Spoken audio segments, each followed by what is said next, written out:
গাঠি কচু বা মুখী কচু এটা কিন্তু অনেক রকমভাবে বানানো যায়, অনেকে অনেক রকমভাবে বানিয়েও থাকেন। আজকে কিন্তু আমি শেয়ার করে নেব একদম নিরামিষ একটি রেসিপি, যেটা আমার শাশুড়ি মায়ের থেকেই আমার শেখা।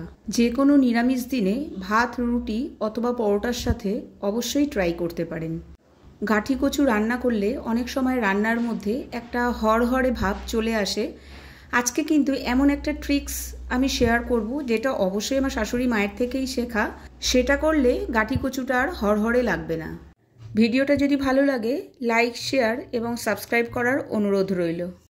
এখানে আমি 500 গ্রাম গাঠি কচু নিয়ে নিয়েছি।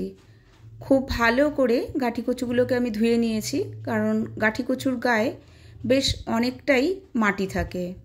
গাঠি কচুগুলোকে ধুয়ে শুকনো কাপড়ের সাহায্যে মুছে নিয়েছি। এবার গাঠি কচুগুলোকে ছুরির সাহায্যে ঠিক এরকমভাবে আমি ছাড়িয়ে নিচ্ছি। কিছু কিছু গাঠি কচুর ওপরের যে খোসাটা আছে সেটা একটু শক্ত ধরনের, সেটাকে আমি পিলারের সাহায্যে এভাবে ছাড়িয়ে নিচ্ছি। আপনারা চাইলে বটির সাহায্যেও এটাকে কেটে নিতে পারেন। গাঠি কচুগুলো এখানে মোটামুটি সমান সাইজেরই, সব ছোট ছোটই। যেটা একটু বড় আছে সেটাকে আমি 2 টুকরো অথবা 4 টুকরো করে সমানভাবে কেটে নিচ্ছি। এখানে গাঠি কচুগুলো আমার ভালো করে কাটা হয়ে গেছে।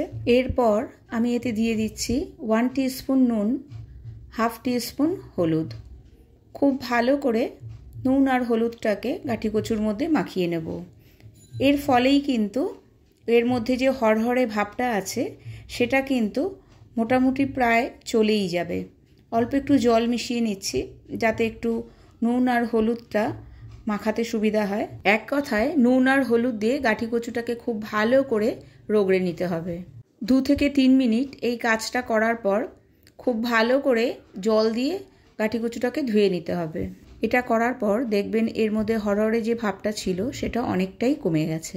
আমি খুব ভালো করে গাঠি কচুগুলোকে ধুয়ে নিয়ে চলে এসেছি। আবারও অল্প একটু পরিমাণে নুন আর হলুদ দিয়ে গাঠি কচুগুলোকে মাখিয়ে রেখে দেবো।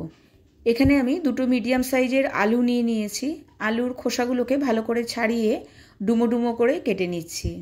আলুগুলোকে কাটার সাথে সাথেই কিন্তু জলে একটু ভিজিয়ে দিতে হবে, না হলে আলুর রঙটা একটু লালচে হয়ে যাবে। এবার আমি আলু আর গাঠি কচুকে একসাথে ভেজে নেব। তার জন্য কড়াইতে নিয়ে নিয়েছি 3 টেবিল স্পুন সর্ষের তেল। রান্নাটা আমি সর্ষের তেলেই করব, আর এই রান্নাটা কিন্তু সর্ষের তেলেই দুর্দান্ত লাগে। তবে আপনারা চাইলে রিফাইন্ড অয়েলও ব্যবহার করতে পারেন। গ্যাসের ফ্লেমটাকে এখানে লোতে রেখে আলু আর গাঠি কচুকে আমি হালকা লালচে করে ভেজে নেব। এই সময় অবশ্যই মাঝে মাঝে একটু ঢেকে দিতে হবে। একটু ঢেকে দিলে গাঠি কচুটা খুব তাড়াতাড়ি সেদ্ধ হয়ে যাবে। এখানে দেখুন হালকা লালচে রং ধরতে শুরু করেছে। এইভাবে রান্না করলে কিন্তু গাঠি কচুর তরকারিটা একটুও হড়হড়ে হবে না। এখানে গাঠি কচুটা পুরোটাই আমার ভাজা হয়ে গেছে। দেখুন আমি দেখিয়ে দিচ্ছি, গাঠিগুলো একদমই সেদ্ধ হয়ে গেছে। এবার আমি আলু আর গাঠি কচুকে তুলে একটা পাত্রে আলাদা করে সরিয়ে রাখছি। ভাজার পরে যেহেতু বেশি তেল নেই, সেই জন্য এখানে আমি অ্যাড করে দিচ্ছি আরও 2 টেবিল স্পুন সর্ষের তেল। দিয়ে দিয়েছি 2টো তেজপাতা, আর অ্যাড করে দিচ্ছি 3টে ফাটানো সবুজ এলাচ আর 2টো দারচিনির স্টিক। ফোড়ন থেকে সুন্দর গন্ধ বেরোলে এর মধ্যে আমি অ্যাড করে দিলাম আদা আর কাঁচা লঙ্কা বাটা। এখানে আমি 4টে কাঁচা লঙ্কা আর 1 ইঞ্চির একটা আদার টুকরো ব্যবহার করেছি। এখানে ঝালটা আর নুনটা আপনারা আপনাদের টেস্ট অনুযায়ী ব্যবহার করবেন। মিনিট 2 সময় ধরে আদা আর কাঁচা লঙ্কা বাটাটাকে খুব ভালো করে কষিয়ে নিতে হবে। ততক্ষণে আরেক দিকে আমি একটা মশলা তৈরি করে নেব। তার জন্য একটা বাটিতে আমি নিয়ে নিচ্ছি 1.5 টেবিল স্পুন জিরে গুঁড়ো, 1.5 টেবিল স্পুন ধনে গুঁড়ো, 1 টিস্পুন হলুদ গুঁড়ো। একটু জলের সাহায্যে একটা স্মুথ পেস্ট আমি তৈরি করে নিচ্ছি। এখানে কাশ্মীরি রেড চিলি পাউডারটা আমি অ্যাড করতে ভুলে গেছি, সেই জন্য পরে অ্যাড করছি 1 টিস্পুন কাশ্মীরি লাল লঙ্কার গুঁড়ো। ততক্ষণে আদা আর কাঁচা লঙ্কার পেস্টটাও কিন্তু খুব ভালো করে ভাজা হয়ে গেছে। দেখুন তেলও ছেড়ে দিয়েছে। যে মশলাটা আমি তৈরি করলাম সেটা আমি এখন এবার অ্যাড করে দিচ্ছি। আবারও কিন্তু খুব ভালো করে মশলাটাকে কষিয়ে নিতে হবে, যতক্ষণ পর্যন্ত না এর থেকে তেলটা ছেড়ে আসে।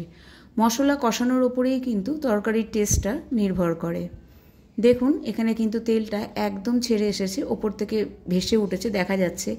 এই সময় এখানে আমি অ্যাড করে দিচ্ছি 2টো মিডিয়াম সাইজের টমেটো কুচোনো, আর দিয়ে দিচ্ছি 1 টিস্পুন নুন, অথবা আপনাদের স্বাদ মতো।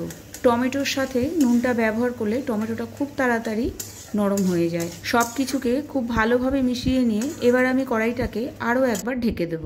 টমেটো থেকে অলরেডি তেলটা দেখুন ছাড়তে শুরু করেছে, মানে টমেটোটাও কিন্তু খুব ভালোভাবে ভাজা হয়ে গেছে। এবার আমি এতে অ্যাড করে দেবো গাঠি কচু আর আলু। আবারও সব কিছুকে মিনিট 2 সময় ধরে খুব ভালো করে মিক্স করে নেব। এরপরে এখানে অ্যাড করে দিচ্ছি আমি গরম জল। খুব বেশি জল আমি এখানে ব্যবহার করব না, খুব বেশি গ্রেভি যেহেতু আমি রাখবো না। আর তাছাড়া আলু আর গাঠি কচুটা কিন্তু প্রায় সেদ্ধ, আর এই তরকারিটা খুব বেশি ঝোল ভালো লাগে না, একটু মাখা মাখাই ভালো লাগে। জলটা ফুটে উঠলে এখানে আমি অ্যাড করে দিলাম একদম অল্প পরিমাণে চিনি। যদি আপনারা চিনি খেতে পছন্দ না করেন তাহলে অবশ্যই এটাকে স্কিপ করতে পারেন, কিন্তু নিরামিষ তরকারিতে একটু চিনি দিলে কিন্তু সব কিছুর স্বাদের একটা ব্যালেন্স হয়ে যায়। সব কিছুকে মিশিয়ে আমি আবারও একবার ঢেকে দেবো। 3 থেকে 4 মিনিট পর ঢাকাটা খুলে এর মধ্যে আমি অ্যাড করে দিলাম 1/4 টিস্পুন গরম মশলা আর একদম অল্প পরিমাণে ঘি। আবারও সব কিছুকে খুব ভালো করে মিক্স করে নেব। এইটুকু ঝোল কিন্তু রাখবো, কারণ এটা ঠান্ডা হলে আরও একটু গাঢ় হয়ে যাবে। ওপর থেকে দিয়ে দিচ্ছি 4টে চেরা কাঁচা লঙ্কা। এবার আরও একবার আমি ঢেকে দেবো মিনিট 2 জন্য। আমাদের গাঠি কচুর তরকারি কিন্তু একদম রেডি। যারা গাঠি কচু খেতে পছন্দ করেন না তাদেরকে যদি একবার এভাবে রেঁধে খাওয়ান, আমার মনে হয় তারাও কিন্তু পছন্দ করবে। অবশ্যই আমার লিস্টে কিন্তু বাচ্চারাই আগে। আমার মনে হয় বাচ্চাদেরকে এভাবে খাওয়ালে ওরা কিন্তু খাবে, কারণ দুর্দান্ত টেস্টি একটি রেসিপি আপনাদের সাথে আজকে শেয়ার করলাম।